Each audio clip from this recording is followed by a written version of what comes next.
ওদের সবাইকে আমি আন্তরিক শুভেচ্ছা জানাই। গুণীজন হিসেবে আমাকে সংবর্ধনা দেওয়ার যে আয়োজন করেছে, আমি সেটার প্রশংসা করি। যে দেশে গুণীজন সম্মান পায় না, স্বীকৃতি পায় না, সেই দেশ, সেই জাতির মানুষের উন্নতি হয় না, আর উন্নতি হলেও সামান্য হয়। এই যে দুর্নীতি, অনাচার, এগুলোর এত বেশি খবর আমরা প্রচার মাধ্যমে পত্রপত্রিকায় পাচ্ছি, তাতে বোঝা যায় আমাদের সমাজটা শুধু টাকা পয়সা, সম্পত্তি এইগুলোকেই মূল্যবান মনে করে। যিনি মন্ত্রী হন, যিনি পুলিশ বিভাগে উচ্চ অবস্থানে চাকরি করেন, ওই কি বলে প্রশাসন ব্যবস্থায় উচ্চ অবস্থানে চাকরি করেন, তাদের অনেকের সম্পত্তির হিসাব পত্রিকায় প্রকাশ করেছে গত মাস 6-এর মধ্যে। আর অনুসন্ধান করলে আরো দেখা যাবে যে টাকা পয়সা রোজগার করা এবং ধন সম্পদের মালিক হওয়া, এটি যেন জীবনের মূল লক্ষ্য।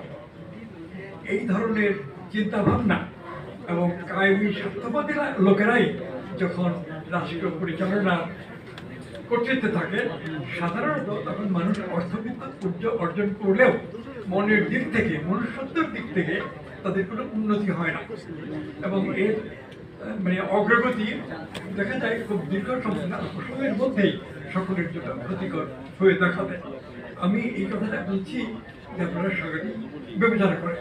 আমি দেখছি যে এই কক্ষে যারা উপস্থিত আছেন তাদের অনেকের সঙ্গে আমার ব্যক্তিগত আলাপ পরিচয় আছে, আবার অনেকের সঙ্গেই আমার সেরকম ব্যক্তিগত আলাপ নেই, কিন্তু তারপরে আমি দেখছি যে আপনারা অনেকেই তো অসাধারণ গুণবান ব্যক্তি, নানান ক্ষেত্রে গুরুত্বপূর্ণ কাজ করেছেন।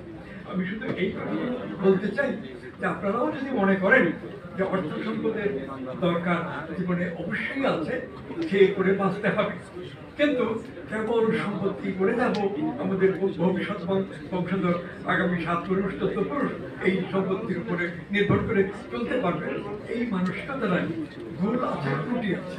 এই ঘরে যদি আমরা 200 লোক উপস্থিত থাকি এবং এই 200 লোকে যদি মনে করি যে জীবনের অর্থ অনুসন্ধান করে দরকার, তাহলে সেটার ফল অবশ্যই আমাদের জাতীয় জীবনে ভালো হবে।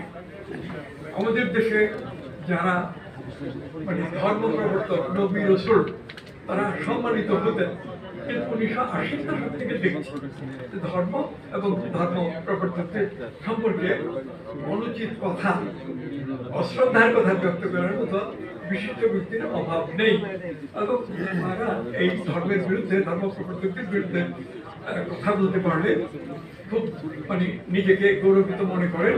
বইটই লিখলে তাদের বই এত বেশি বিক্রি হয় যে অল্প সময়ের মধ্যে অনেক টাকা পয়সা করতে পারে। আমি প্রশ্নটা আপনাদের সামনে রাখলাম।